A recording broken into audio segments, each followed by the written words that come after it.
All right, welcome back, ladies and gentlemen. Here we are, lesson 4 of semester 2 in psychology.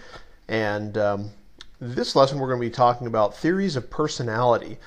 The concept of personality, who you are, what makes you up, what makes you unique, and how you act in society is kind of your personality. And so there's a number of theories as to why we are who we are, and that's what we're going to be talking about in this lesson. So before we talk about specific personality traits, let's do our spotlight on personality disorders. Personality disorders are fairly common. Matter of fact, they tend to be the most common of the psychological disorders. And so it's important that we talk about that here. It's appropriate for sure. So a personality disorder is when a person exhibits personality traits that deviate from the norm. So what does that mean? Well, it's kind of the proof is in what you see. So when you have a person that is not able to behave within what we would consider to be normal behaviors that are outside of those behaviors, as we have somebody who's recognized to have a personality disorder. And about 40 to 60% of all psychiatric patients suffer from a personality disorder. So most of the people that are receiving treatment for one of these main disorders. And we'll talk about those in just a second. Generally, personality disorders can be traced back to adolescence or childhood. That's when they tend to manifest themselves. Sometimes they're from an external factor, something that's happened to somebody during that time frame. Oftentimes it can be chemical as well. And personality disorders are generally thought to happen in kind of 3 main clusters. So let's talk a little bit about those. So cluster A personality disorders are those that are odd or eccentric. So a person that's exhibiting those might be somebody who's paranoid, thinks somebody's out to get them. Schizophrenic, has a number of different ways of looking at the world. Cluster B is dramatic or emotional. So that might be somebody who is very antisocial, is definitely pulled back from interaction with people, has severe problems interacting with folks. Or histrionic. And that would be somebody who is overly emotional, overly, to use a big word, ebullient or outgoing to a point of fault. Cluster C are people that are anxious or fearful. So this might be people that are depressed, clinically depressed, or people that are passive aggressive. Those are people that seem to be one way, but then kind of their behavior behind the scenes is a little bit different. So these are all personality disorders. It's a huge, huge category of psychiatric disorders, and certainly one that we will be focusing on a part of during this lesson. So let's talk a little bit about personality theories. There's a number of different theories about how we develop personality, how we can define personality, and who we are through personality. But before we do that, let's define what the heck personality is in general. So personality is the consistent, enduring, and unique characteristics of a person. So these are the things where if I was to ask you to describe your best friend, and you said they're fun, they're outgoing, they're loving, they're whatever those kind of traits are that you might throw out, those are their personality. And it's not because they're those one day and not next. These are enduring, consistent traits that they have. Okay, so how you would define a person, that's kind of their personality. And personality theories over time have attempted to do the following things: to organize characteristics of what constitutes or what makes up a personality, to explain the differences among people based on their personality, to explore how people interact and conduct their lives, and then also to make an effort to improve the life of people. So those folks that are having personality disorders, by understanding personality and coming up with theories, hopefully what we can do is make their lives a little bit better. So let's go into the actual theories of personality. There are a bunch of them, and a lot of these theorists or psychologists you're going to recognize from conversations we've had before.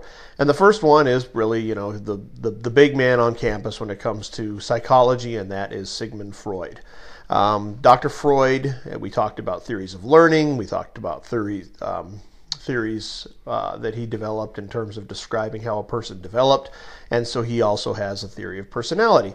And what he said essentially is that personality has a huge unconscious component. Now we think of personality as how a person acts when they're awake and active, but he said no, there's a lot of stuff going on behind the scenes, and that's kind of why I've got the picture here of the iceberg. A lot of things happening underneath the surface when we are unconscious and kind of behind our normal outgoing selves. And he said you really can divide the personality up into these three parts that are all kind of interacting or working with or against each other. The first is something called the id. The id is the instinctual, the biological urges that we have as an organism. Stuff we don't think about, breathing, our needs for food, all those type of things would be within the id. So these are our urges, and oftentimes they haven't been thought out well. The ego is our rational, thoughtful process. So that's when we're thinking about things in terms of our head. Really, what is real and what is normal, and so that's kind of our ego. Our ego is really kind of thinking about let me think about a process and let me do what's right. And the superego is really that moral part of things. So that is thinking about things at a very high level and what is correct, what is societally right. Those kind of things are happening within the superego. So all these three things are happening in concert. The id is our basis functions, our biological functions. The superego is us thinking at a very high level, and the ego is kind of our day-to-day existence. How do we make it through the day and keep these two things in check? So that was Freud's theory. Freud also said that we have developed subconsciously some defense mechanisms, things that allow us to protect the ego from unpleasant impulses. So what do we do when we are bombarded by stuff that we don't like? How do we take care of it? How do we protect our psyche, our kind of mind from those things? And he said there's a number of different things, and they're in your reading, but I'll give you a couple here. One is we make rationalizations.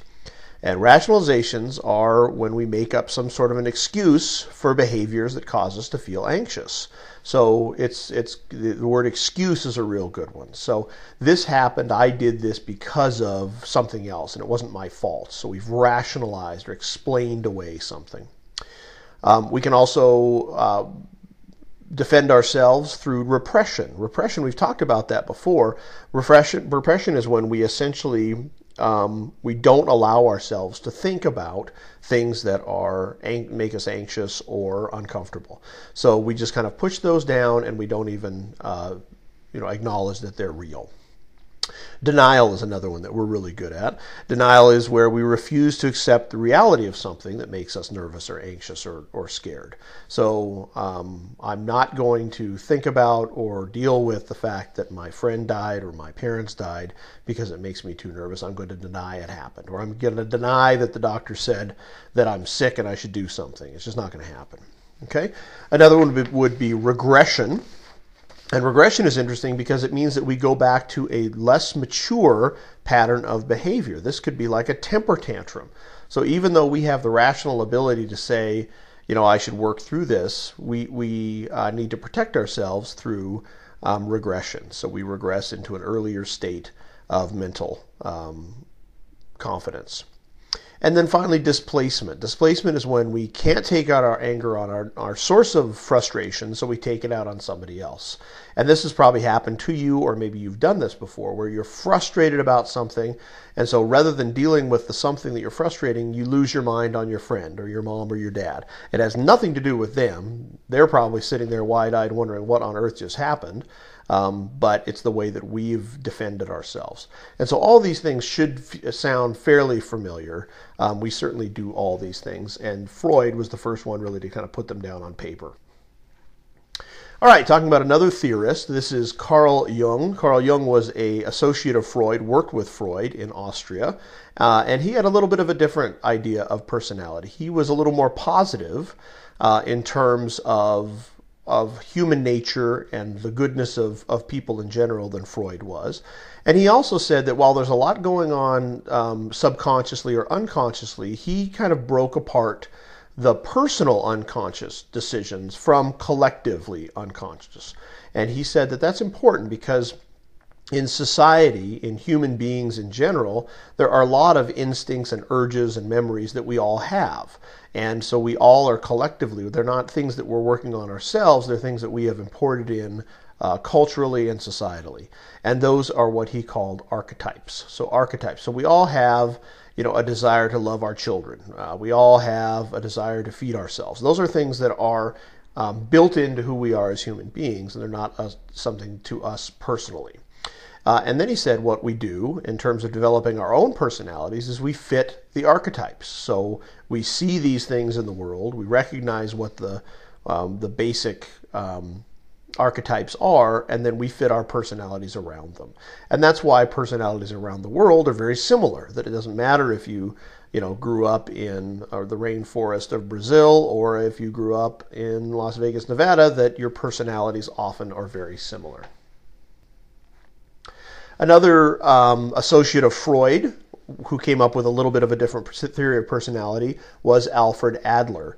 And Adler said that really what we're all trying to do in terms of our personality is overcome our inferiority, our feelings of inferiority, that's what drives us, that's what makes us do things, that's what makes us attempt to achieve, is trying not to feel inferior.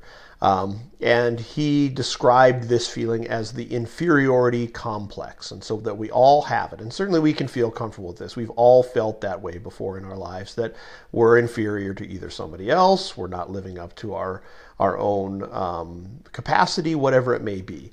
And that's what drives us to do things. And the lifestyle, he described, that we choose is our effort to try to best these inferiority feelings.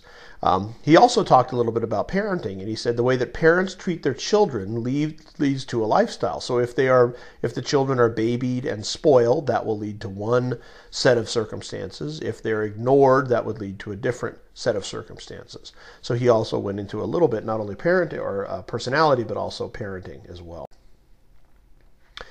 Here's another guy that we've talked about before. Another theory of personality is behaviorism. Behaviorism we talked about early on in terms of, I think in actually chapter 1, and we looked at this particular theorist named B.F. Skinner. He's the one that said that everything that happens is based on stimulation from outside. So something happens and we make a decision. So it's kind of cause and effect. That was his philosophy. And we talked about it based on things like the Pavlovian dog response. That was kind of behaviorism. Okay.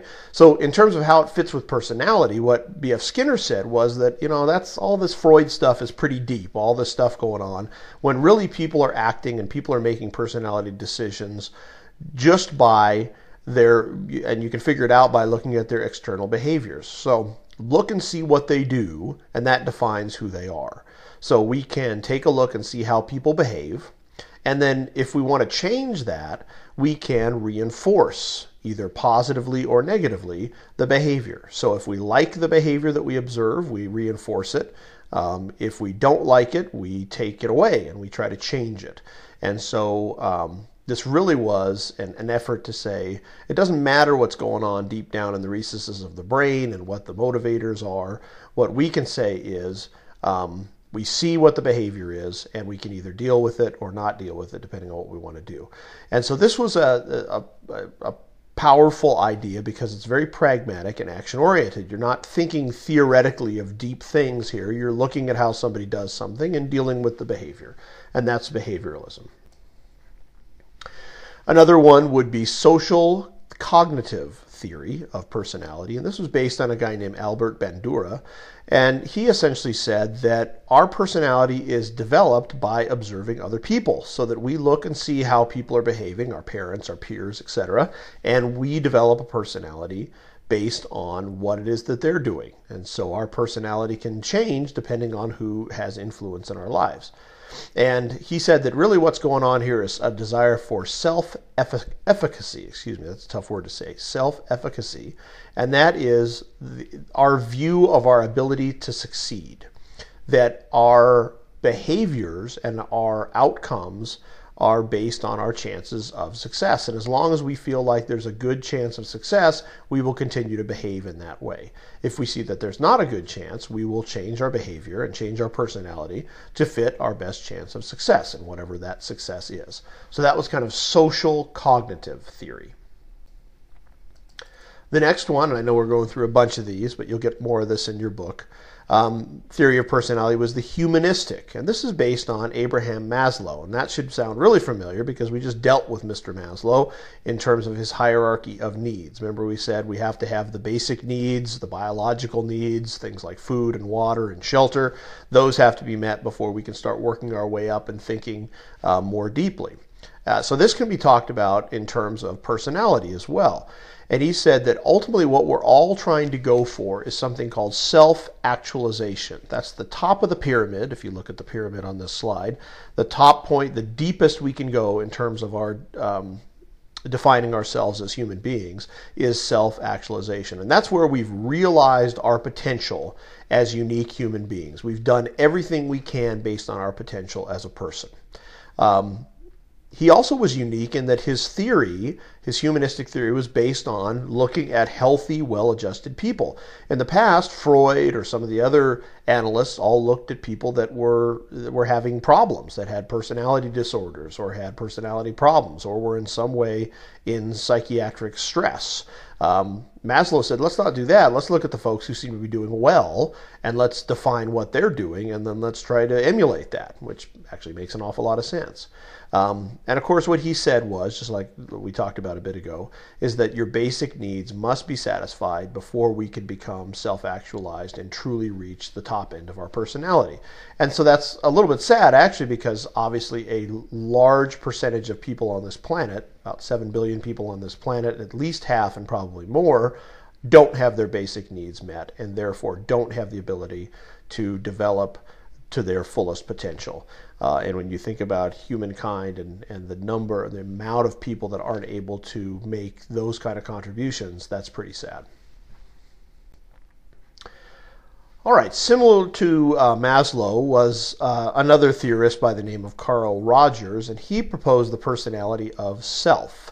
And kind of like self-actualization, he said everybody's attempting to reach this level of full functioning. So when we've reached our full potential, we are a full functioning human being, he would say. And that what's motivating us to become full functioning is that we have an internal struggle to become more complete and perfect. That human beings by nature, and this is a pretty positive idea, want to become more complete and perfect. And you probably know of people that aren't doing that, but those people, he would say, well, there's something wrong with those folks and we need to help them. But that a person under normal circumstances wants to do well, wants to be good, and wants to be more complete and perfect. The self, he would define, is the image of who you are and what you value. So those things of kind of who you are in your head, what the little voice inside your head is saying about you, and what you value as a human being, that's yourself.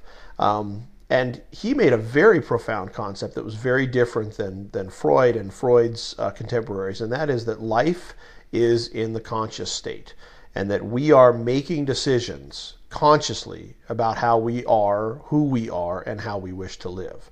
So it's not all this deep stuff going on buried in our subconscious that we don't know anything about, but rather the personality of self would say we're making these decisions based on our own conscious world. All right. And our final theory of personality we're going to talk about is the theory of personality traits. And personality traits, and we'll talk about what those are in just a minute, are universal. People are unique in terms of their makeup, in terms of how many or how few of these traits that they have, where they are on the continuum.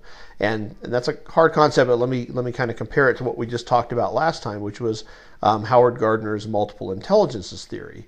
If you recall, we talked about something like spatial intelligence, that everybody has spatial intelligence. Some people just have more than others do. And everybody has bodily kinesthetic intelligence, but some people have more than others do. And that's the same kind of concept here, is that everybody has these traits. It's just that you have more of a particular trait and less of a particular trait maybe than somebody else does. And that's what makes up our personality, is kind of where we fit with all these different traits.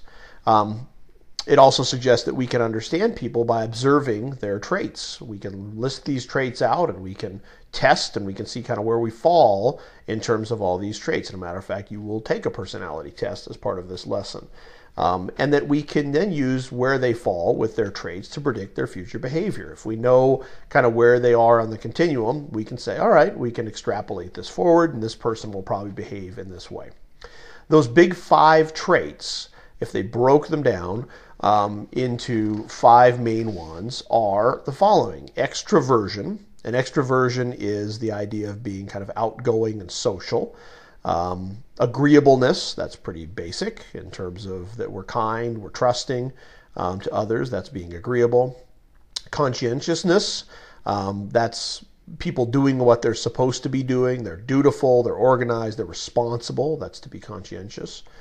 Openness to experience, that's people that are willing to try new experiences, new ideas, new ways of being creative. And then finally, emotional stability. And that's somebody who's fairly even-keeled in terms of their emotions. They don't get upset, they don't go overboard, etc. So those are the big 5 traits. Now, there's a continuum for all of those things. And in terms of what that looks like, let's take a look at this next slide. And you can see here, so here's these big 5 personality traits again. And if you are high on this particular scale, you would have the traits that are listed in the right-hand column. If you're low on any of these, you have the traits that are listed in the left-hand column. So you could probably go through for each one of these things, think about these words and how they describe and define you, and you can kind of get an idea of where you are on this continuum. And that's really what we'll be doing a little bit of in the case study portion of this lesson. So I hope this has explained a little bit about theories of personality, how we define personality, and different ways that we can define who we are based on our personality. And we'll be talking more about this throughout this lesson, and we'll see you soon.